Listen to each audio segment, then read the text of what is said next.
আমরা সবাই একটা আরামের ঘরে বাস করি, যেখানে সব চেনা, সব নিরাপদ, ভয় নেই, ঝুঁকি নেই।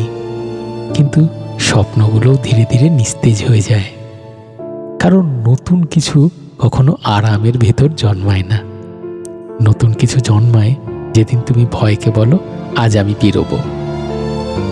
আমরা জানি আরো বড় হওয়া যায়, আরো আলাদা কিছু করা যায়, তবু থেমে যাই, কারণ পরিচিত পথ ছাড়তে সাহস লাগে।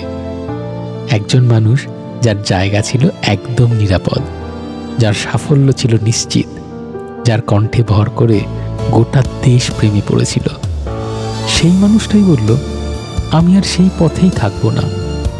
আমি নিজের গান, নিজের সুর নিয়ে নতুন রাস্তা নেব।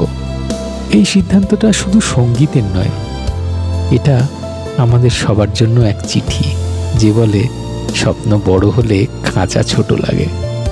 আজ তুমিও কি এক পা বাড়াতে প্রস্তুত? কারণ সেই সাহসটাই দেখিয়েছেন অরিজিৎ সিং।